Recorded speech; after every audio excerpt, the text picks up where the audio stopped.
Assalamualaikum warahmatullahi wabarakatuh. Wadia balad ATE official di mana wae ayana. Alhamdulillah wa syukru ala ni'amillah.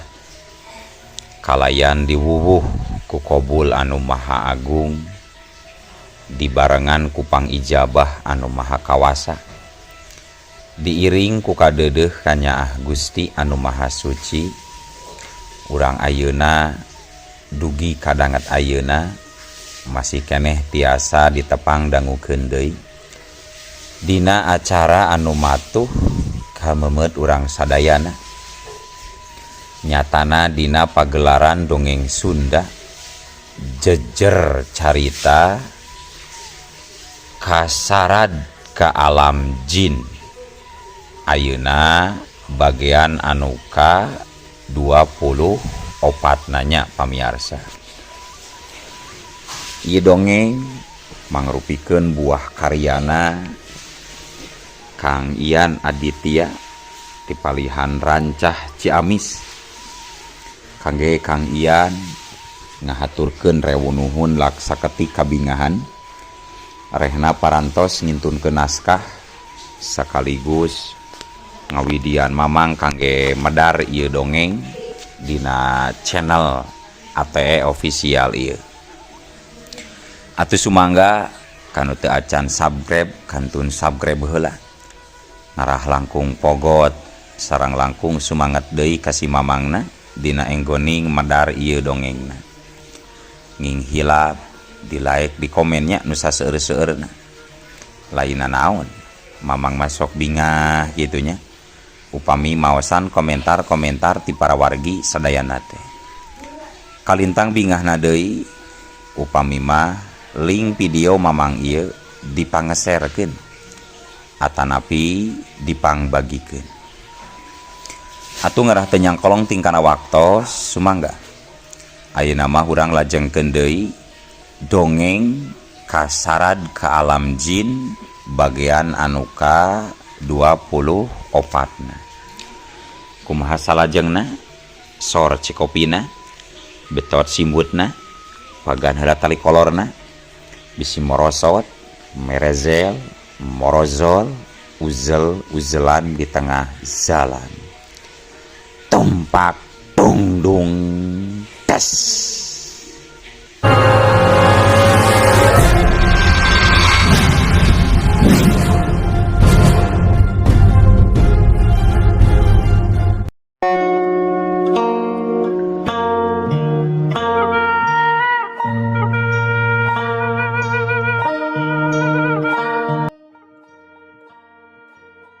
Nyemprungna motor lamsijan laju kebat meulah angin tibeh kaler ngahaja nuturkeun mobil padaud teh ngajaga jarak supaya teu katempoeun ku padaud tina sepion. Ti palebah simpangan anu nuju ka Batu Karas leo mobil padaud teh mengkol kabeh kenca. Tidinya laju mobil terus lempeng mapai-mapai jalan anu kenca katuhunana ukur kebun kalapa anu jarujul kaluhur. Teu jauh ti sisi basisir reg mobil teh ngarandeg di hareupeun hiji imah gedong anu cetna warna hejo. Nu saterusna mobil padaud teh sub asup ka pakarangan eta imah. Kalawan diparkirkeun di handapeun tangkal palem. Harita lamsijan jeung Neng Euis merhatikeun ti jarak sekitar 50 deupaan ti hareupeun kape paragi bule ngarinum kopi. Sabenerna lamsijan mah geus nenden curiga yen eta teh pila padaud tempatna bumia pamajikan ngorana. Sedangkeun Neng Euis mah nyangkana bapana teh keur boga urusan bisnis jeung partnerna. Neng, emut teu akang kantos nyarios yen Padaud teh gaduheun kasaktian satingkat dukun sareng gaduheun pendamping gaib di bangsa kuntilanak. Emut keneh teh Neng? Mohon emut Kang, waktos nuju di peresmian tambak udang teh nah kumaha kitu Kang? Cek Neng Euis bari mencerong ka Lamsijan.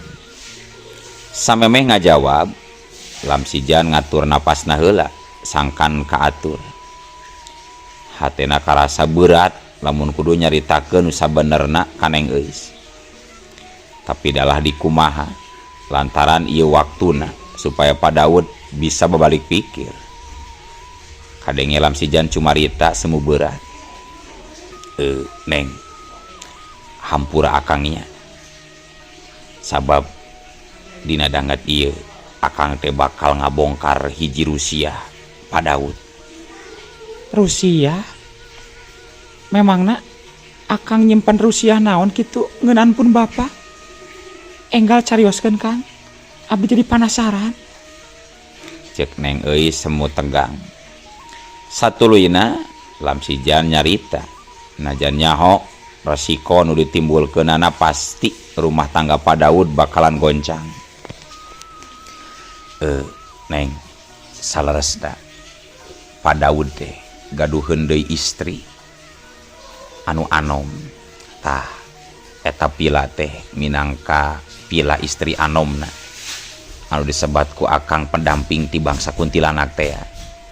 Namina teh Bumia, guru TK di Batu Karas. Sajongjongan mah Neng Euis molotot ka Lamsijan waktu ngadenge keterangan kitu. Bibirna ngageter dibarung ku ngagarajagna cimata. Kalayan bari teu karasa, na atuh ari gaplok teh. Lamsijan digaplok tarik naker nepi kaya tapakan ngagalang dina pipi Lamsijan. Sagebragan mah Lamsijan asa kapoekan, tapi gancang manehna nenangkeun diri ngarah teu amarah. Dirina cukup maklum karena perasaan Neng Euis di dadangat harita. Lamsijan ngagarendeng bari nyekelan pipina. Aduh, sial. Nyeri oge, gelis-gelis nampilingna teh duh. Alamat bakal perang gede ieu mah, perang dunia kagendap jiga nama ieu. Kadenge Neng Euis nyentak, semu ngageter. Kabener Kang ari nyarita teh. Ulah sok mitnah. Moal mungkin Bapak gaduheun deui pamajikan simpenan maka. Sing tenang heula Neng, sing tenang. Ulah jol ambek kitu, sok sing tenang. Lamun Neng teu percaya, sok we tingali ku nyalira ka ditu. Sumpah, akang mah taya niat mitnah ka Padaud. Nyasa tadina mah susuganan we, ari katohian ku Euis mah Padaud teh jadi insaf. Jeung deui supaya teu ngakalakeun wae ka akang.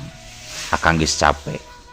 Bisi Euis hayang apal, akang teh geus diracun, disihir, diudag-udag ku preman badega Padaud.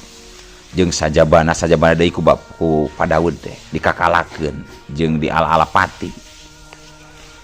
Dikitukeun ku Lamsijan, Neng Euis gancang lompat muruk ka pila anu warna cetna hejo nu tadi ku Padaud diasupan.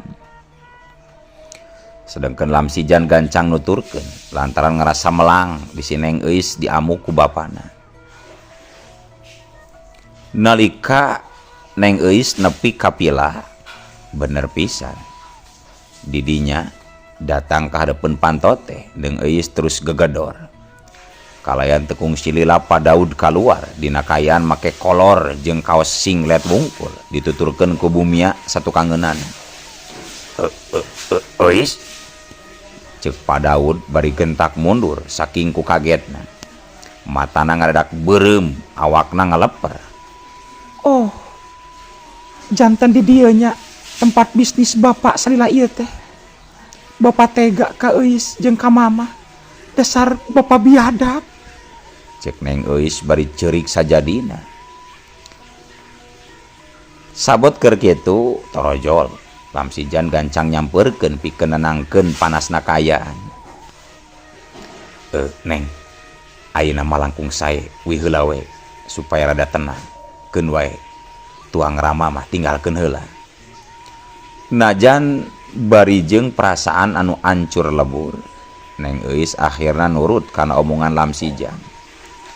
Duanana terus balik ninggalkeun pilana bumi.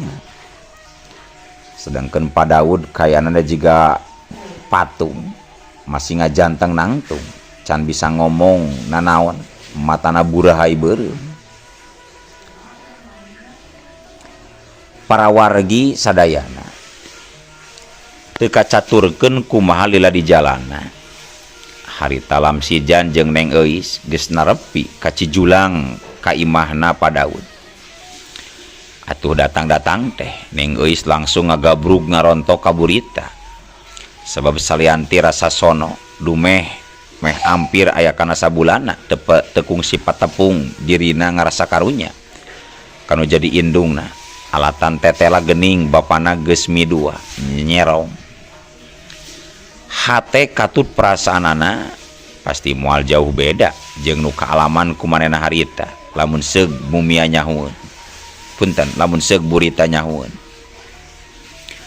Nu satuluyna tanpa tedeng aling-aling kapaksa Neng Euis nyaritakeun pamanggihna poe eta salila dina lampahan balik.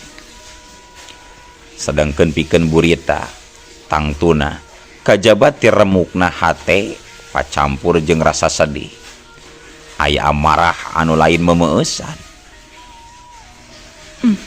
Sing sabar Neng, sing sabar. Mana kitu oge geus nasib mamah jeung hidup. Mamah hayang nyaho rek kumaha petana bapa hidup ayeuna. Tempokeun we mun nepi ka milih ka pamajikanna anu itu. Alamat bapa hidup mah balikan ukur mawa buntelan wungkul. Emangna nu saha ieu harta? Bisi Neng hayang apal. Ieu teh kabeh oge warisan ti emak jeung bapa mamah alias ti aki jeung ini hidup almarhumah. Tegableg cedok gening. Samarukna aing moal ngalawan meureun. Teu eling-eling kalakuanna teh. Sakitu geus nyilakakeun wae batur oge. Untung we anu dikakalakeunana sabar. Ti iraha Ijan hidup apal Pak Daud boga deui pamajikan anu ngorah. Sik burita rada panjang lebar bari nanya ka Lamsijan. Lumayan tos rada lami Bu. Ari kawitna mah waktos abdi nuju icalan buku di sakolaan TK di Batu Karas. Teu dihaja harita teh abdi patepang waktos anjeunna bade ngajemput bumia. Saleresna teh abdi oge sateka pola ngilungan sok sanaos nyawa abdi diancam wae. Muhun satadina mah mamanawian gitu. Pak Daud teh bade sadar tapi karaosna ka abdi teh kalah beuki angot. Nya kapaksa we dinten ayeuna meungpeung aya jalan. Sok sanaos bari jeung berat ari hate mah. Tapi dalah dikumaha Neng Euis ku abdi dicandak nuturkeun Pak Daud dugi ka tepina kapila di Batu Karas rorompok buminya. Tapi kilang kitu oge nada siapunten we abdi. Hapunten abdi teh Bu. Kumargi ari maksad abdi mah supados Pak Daud teh tiasa insaf sareng teu ngakalakeun we ka abdi. Nya teu nanaon Ijan. Ibu mah moal nyalahkeun hidup malah nuhun pisan nu aya. Da sakuduna ibu nu menta di hampura ku ayeuna kalakuan salaki ibu anu goreng adat. Hanas ibu teh geus sabar najan manehna galak ka ibu. Da tadina mah karunya kanu jadi anak bisi jadi korban. Tapi tetela gening anu asih dipulang tai. Keun ayeuna mah urang tungguan we sadatangna si Daud. Ibu hayang nyaho rek kumaha cenah ngomongna. Nah rek diperpanjang atau rek pondok atuh mun karanyawan keneh ka anak meureun ka dieu milihna. Jeung deui keur jaga-jaga wayahna hidup ulah waka ka mana-mana Ijan. Ibu hariwang bisi manehna nekat nitah preman-premanna pikeun ngajorang ka dieu. Mohon mangga Bu. Abdi pasti ngantosan heula di dieu. Ceuk Lamsijan sabab maena oge ngarasa hariwang. Ari hidup dicabok usaha Ijan. Eta pipi mending ngagalang kitu beureum tapak ramo. Burita karak ngeuh dina pipi Lamsijan ngagalang beureum tapak nyabok. Lamsijan teu ngajawab kalah ka nyabakan pipina. Sementara Neng Euis karek sadar yen anu nyabok teh kapan manehna pisan waktu ngalampiaskeun ka keuheulna dumeh ngadenge bapana boga anu ngorah. Kang, hapunten tadi abdinya kalepasan Kang. Cek Neng Euis bariran cucud ku Cimata dirina ngarasa boga salah nu kacida gedena ka Lamsijan. Wios Neng teu naon akang oge ngamaklum dah. Kenang-kenangan we ongkoh dicabok ku nu geulis najan peureus ari peureus nama tapi lumayan. Walon Lamsijan najan getir masih ngusahakeun seuri. Nu satuluyna poe eta Lamsijan daek teu daek kudu ngemitan heula di imah Burita demi kasalamatan sararea pikeun ngantisipasi pergerakan padaud satuluyna. Salian teh eta Lamsijan kudu nunda heula rencanana pikeun ngalamar Neng Euis sabab kayaanana jadi teu ngamungkinkeun. Gancangna carita caturkeun dina wanci kapeutingnakeun nalika Lamsijan keur diuk di teras tukang. Kurunyung Neng Euis aya ngurunyung nyamperkeun bari mawa salambar sapu tangan jeung samangkok cai herang. Atuh Lamsijan kerung kaheranan nu matak nu mawi hulu botak katinggang awi maena gancang tumanya. Kangge naon eta Neng nyedak cai dina mangkok? Pan kangge ngompres pipi akang supados enggal leungit tilas ramona Kang. Ucap Neng Euis bari diuk sagigireun Lamsijan. Oh wios Neng teu kedah enjing oge insyaallah leungit tapak ieu maneh. Cek Lamsijan ka Neng Euis anu keur neuteub ka dirina. Saterusna kadenge deui Neng Euis nyarita. Kieu wae atunya Kang. Landongna supados enggal cager kieu nya. Ceuk Neng Euis bari ngantelkeun bibirna kana pipi Lamsijan. Atuh sapada harita Lamsijan jadi ngalenyap ruas bari teu puguh rarasaan samar pola. Dina pada eta dina waktu sapeuting rejeung kaayaan di sabudeureun palataran batu karang poek mongkleng. Sangatna bau menyan nyambuang nembus ke awang-awang. Sedangkan pating gelegerna guntur silih susul barang jeung pating barasatna kilat nyaangan kakuna tutunggul makam. Geblik geblik geblik kadenge sorang ngageblikna lengkah suku anu ngageterkeun lemah. Sementara cai hujan mimiti turun maseuhan lemah. Sabot keur kitu tina jero makam kaluar leungeun barang jeung bituna kuburan. Sajiri makhluk hideung lestreng ngablesat kaluar tina kuburan. Jeleng cilegedeg. Jiri makhluk pikasieun nangtung ajeg di antara kelemengna peuting dibarung ku mata ganasna nyapu ka sakurilingeun eta tempat. Bayu ireng kitu katelahna nu jadi utusan ti alam kubur kiwari geus ngabedega di luhureun makam setan. Mata beureumna mencerong ka saurang manusia anu keur sila mendeko sinuku tunggal.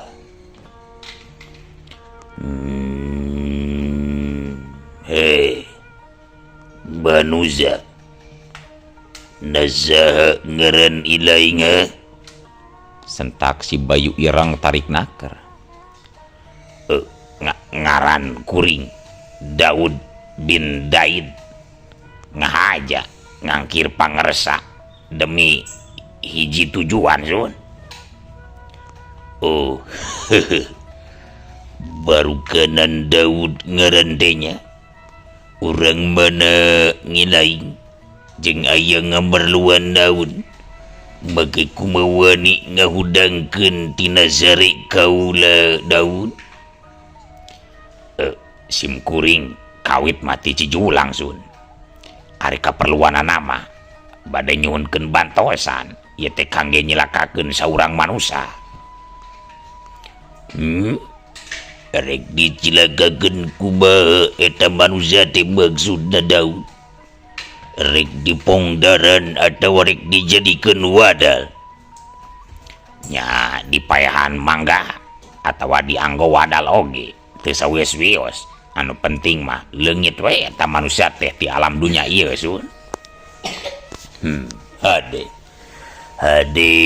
Daud. Tapi ngilaing kudu mere imbalan keur kami deuleu Daud. Oh pasti. Naon imbalanana anu kadah ku sim kuring dipasikeun Sun? Cek Pa Daud bari acong-acongan nyembah. Kula mengta anak parawan kumaha ilaing sanggup atawan tepi kenyomponan kayang kaula. Tapi percuma kita sanajan ilaing ngomong teu sanggup oge lantaran moal bisa mundur sabab geus kagok ngahudangkeun kaula deuleu Daud. Rasa kakaget Pa Daud lain memeusan. Sabab gening si Bayu Ireng teh menta tumbal anu kacida beratna. Kanyataan eta bener-bener di luar panyangkana. Percuma atuh silam si Jan Paeh ari anakna kudu ditumbalkeun mah. Kitu na pikiran Pa Daud. Jeung deui kapan jelas tujuanana manarek ngorbankeun lam si Jan Sote. Sangkan hubungan anakna putus jeung lam si Jan. Kajabati eta dirina hayang males kanyeri sakalian. Kayan Pa Daud jadi maju keuna mundur keuna. Akhirna sabab geus kagok asong Pa Daudnya tujuan. Mangga kuring satuju. Tapi engke tumbalna panerinya ari usahana geus hasil. Cek Pa Daud setengah mere syarat sacara teu langsung kasih Bayu Ireng. Pinter oge ngilaing teh Daud. Tapi teu naon kula panuju. Daguan we hasilna penting ieu keneh. Pasti bakal modar ta eta manusia anu dimaksud ku ilaing teh deuleu Daud. Temal si Bayu Ireng alias si setan marakayangan ti alam kubur. Satuluyna detik eta keneh cirimna si Bayu Ireng ngiles ninggalkeun Pa Daud anu masih keneh sila di tengah poekna wanci peuting.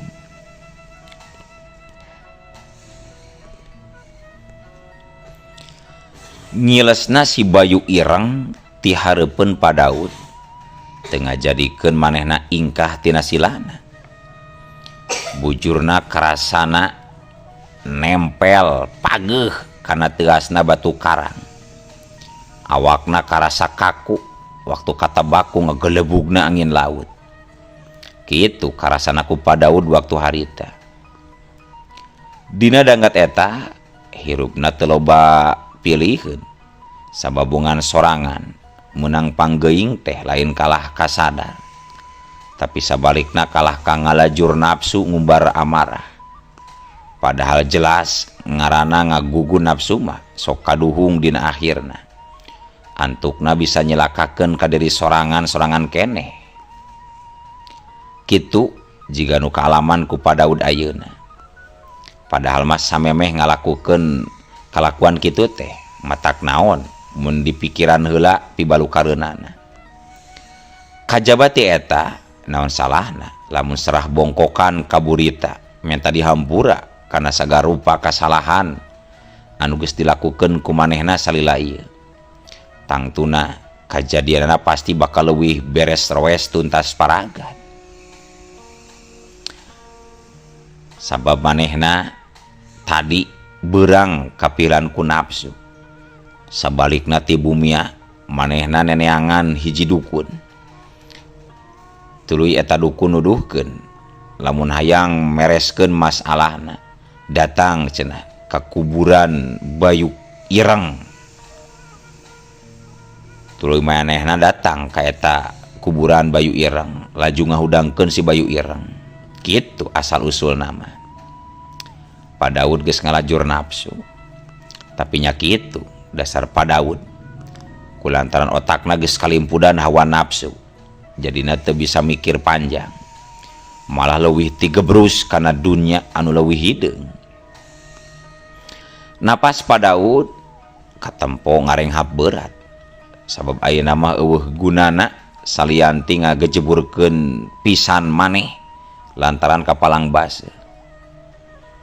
Satulina Padaud ngoleset turun tinu sabatu karang. Tuturubun narabas nuturkeun jalan satapak nu katempona ukur remeng-remeng.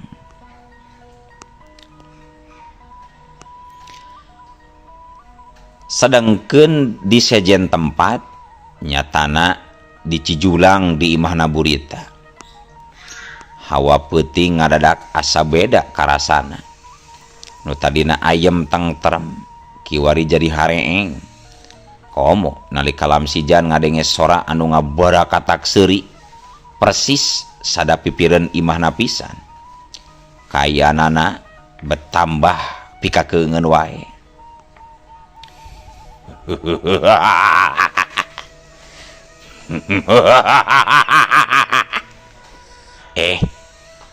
Nasaha cenah nu seuri. Asa piraku tukang kebon mah seuri tengah peuting kieu. Mainnya ngadon seseurian sorangan. Buah-buah memedi meureun. Cek lamsijan ngomong sorangan bari jung cengkat tina korsina. Kabeneran manehna ngahaja can wakasare. Lantaran hatena asa teu jongjon. Ngan untungna Neng Eis mah geus miheulaan asup ka kamarna. Keur kitu kolepat katempo tina kaca teras tukang ngolepatna kalangkang hideung ngacuringkang disusul ku ngearna sorak koreak tina suhunan. Atuh ari nempo kitu mah lamsijan jadi seber sabab manehna mah estu polos bolos strong alias teu boga keahlian dina widang nanaon khususna dina widang kagaiban. Aduh cilaka asa kudu pibalain gede kayak kieu mah. Cek lamsijan bari gentak ngagerowan Nyi Patimah 3 kali teu poho bari ngusap batu mustika hezona.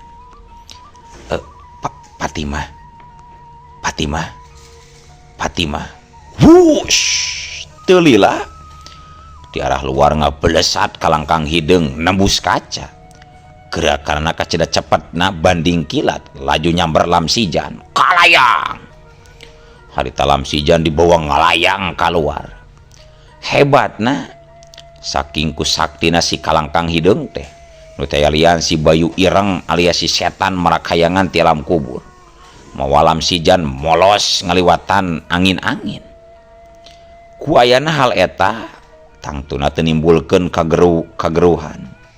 Hus kudubrak harita lamsijan dibebeutkeun di pakarangan imah.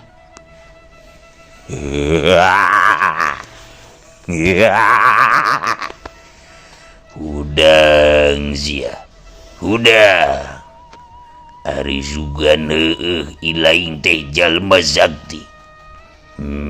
Tetela pila kadar oge kayep abu nu kieu patut mah.